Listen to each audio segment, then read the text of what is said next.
Kalau kita melihat contoh kasus yang lagi tren, ini kasus Verdi Sambo, ini saya dapat katakan masuk dalam kategori kesengajaan sebagai maksud karena niatnya, sikap batinnya. Ingat ya, di dalam kesengajaan itu sikap batin misalnya ingin mewujudkan tindak pidana.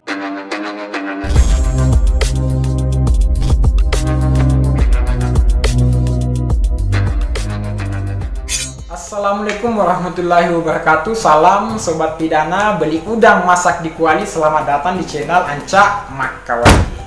Baik, pada kesempatan video kali ini saya akan membahas apa yang dimaksud dengan dolus dan apa yang dimaksud dengan lupa. Jadi di dalam kesalahan itu, dalam konteks hukum pidana ada dua jenis kesalahan. Ada kesalahan yang dilakukan dengan sengaja atau biasa juga disebut dengan istilah lain itu dolus. Lalu ada kesalahan yang dilakukan dengan tidak sengaja atau dalam istilah lainnya itu adalah lupa atau kelalaian. Jadi untuk mempidanakan seseorang tidak cukup hanya didasarkan pada unsur objektifnya atau perbuatan melawan hukumnya, tetapi juga perlu ditemukan, harus dilihat juga pada diri orang tersebut unsur kesalahannya atau unsur subjektifnya. Apakah perbuatan yang dilakukan itu dilakukan dengan sengaja ataukah perbuatan itu dilakukan dengan tidak sengaja. Nah, maka mari kita bahas yang pertama, apa itu dolus. Jadi dolus atau sengaja itu bisa diartikan adalah kehendak yang disadari memang ditujukan untuk melakukan suatu kejahatan.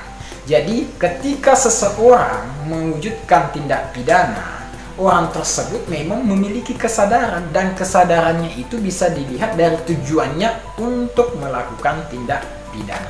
Dia menghendaki dengan sungguh-sungguh untuk mewujudkan tindak pidana. Dia mengetahui betul bahwa perbuatannya ini adalah tindak pidana.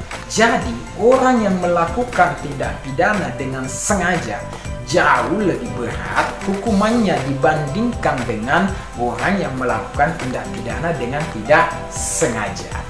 Baik, kalau kita melihat contoh kesengajaan itu bisa kita lihat di dalam ketentuan Kitab Undang-Undang Hukum Pidana, misalnya di dalam pasal 362 pencurian, barang siapa mengambil barang sesuatu sebagian atau seluruh kepunyaan orang lain dengan maksud memiliki secara melawan hukum, atau pasal pembunuhan 338 barang siapa dengan sengaja merampas nyawa orang lain, atau pasal 340 barang siapa dengan sengaja dan rencana terlebih dahulu merampas nyawa orang lain.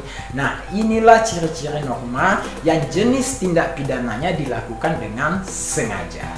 Nah, ternyata di dalam kesengajaan itu sebenarnya ada tiga bentuk ya, dari beberapa literatur kita kenal ada tiga bentuk kesengajaan atau dalam istilahnya itu degradasi kesengajaan. Ada kesengajaan sebagai maksud, ada kesengajaan sebagai sadar kepastian, lalu ada kesengajaan sebagai sadar kemungkinan. Kesengajaan sebagai maksud itu pelaku memang mengetahui dan menghendaki perbuatannya itu beserta dengan akibatnya.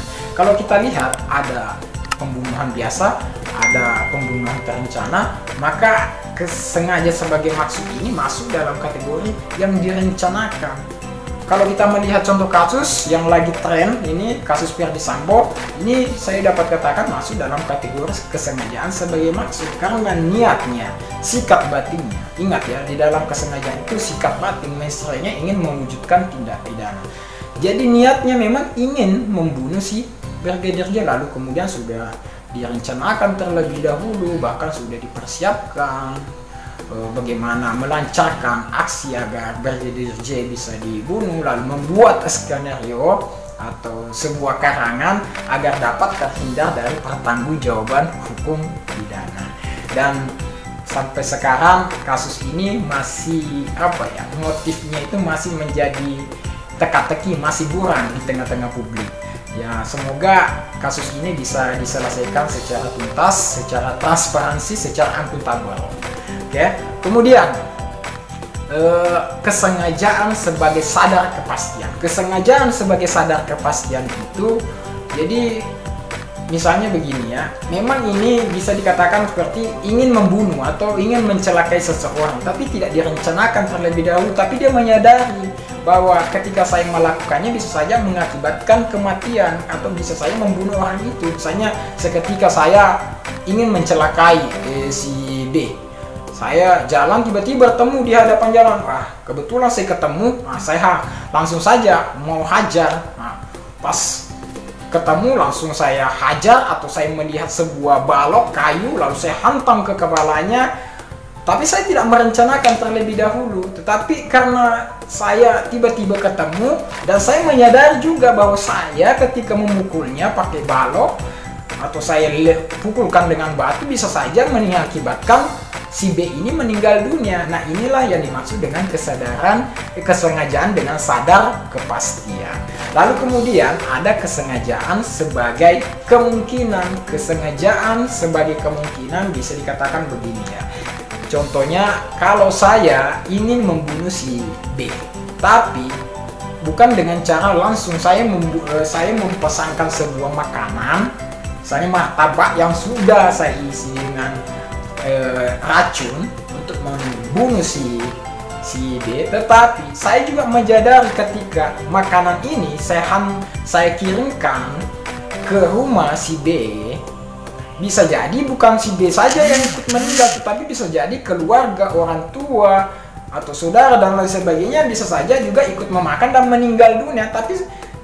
Tetapi niat saya hanya ingin membunuh si B, tetapi saya menyadari bahwa bisa saja terjadi kemungkinan yang lain. Bukan hanya si B yang meninggal, bisa saja meninggal keluarganya, orang tua dan anak-anaknya. Jadi saya juga menyadari bahwa perbuatan ini bisa saja terjadi kemungkinan terjadi yang mengakibatkan kematian bukan hanya kepada si B tapi juga orang lain. Nah, inilah yang dimaksud dengan kesengajaan sebagai kemungkinan.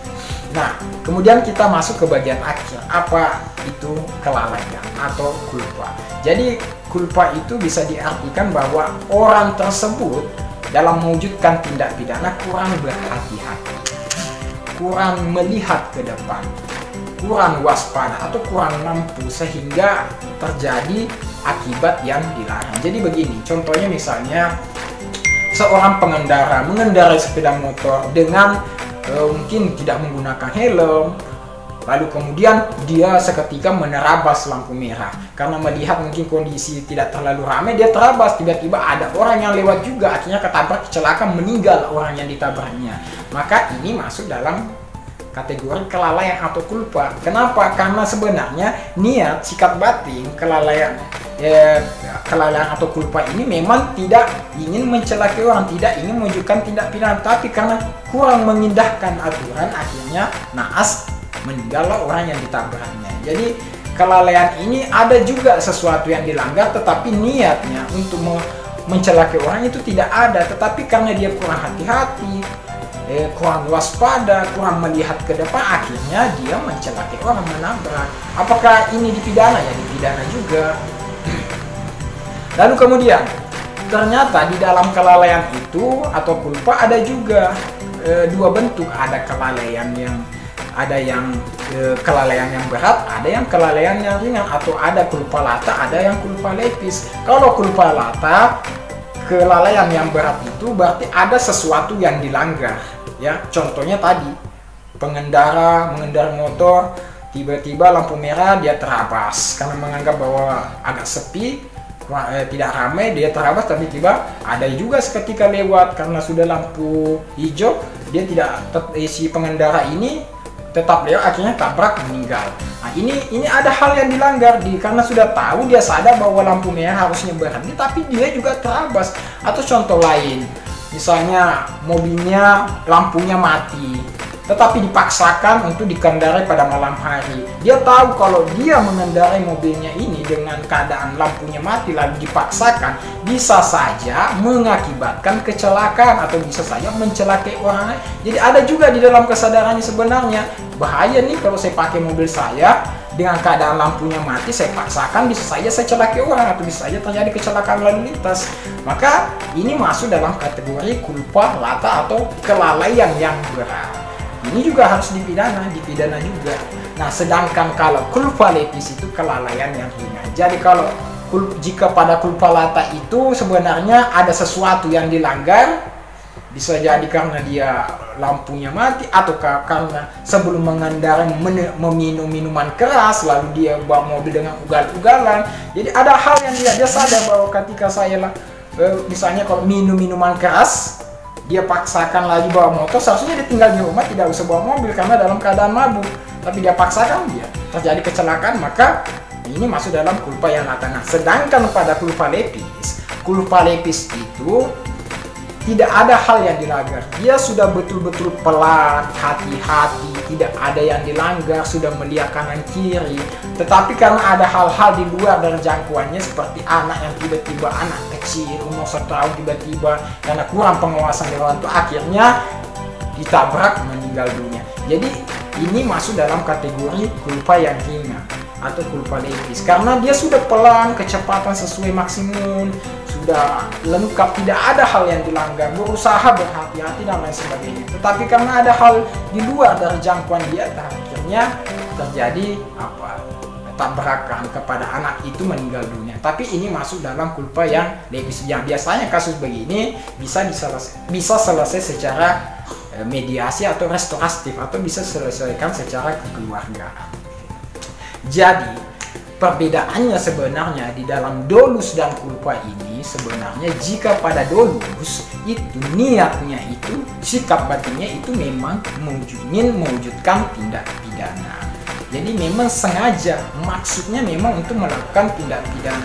Sedangkan pada culpa memang untuk mewujudkan tindak pidana itu tidak ada pada dalam dirinya. Artinya niatnya tidak ada ingin membunuh atau mencelakai atau melukai seseorang, tetapi karena dia kurang berhati-hati, sembrono, lalai, kurang melihat ke depan, akhirnya dia mencelakai seseorang lalu meninggal. Maka bisa dikatakan juga bisa dipidana. Jadi ini yang bisa saya sampaikan pada video pembelajaran ini. Semoga memberikan manfaat. Kiranya ada salah dan kurang, mohon dimaafkan. Jika ada yang perlu ditambahkan, silahkan komen di kolom komentar. Akhir kata, assalamualaikum warahmatullahi wabarakatuh.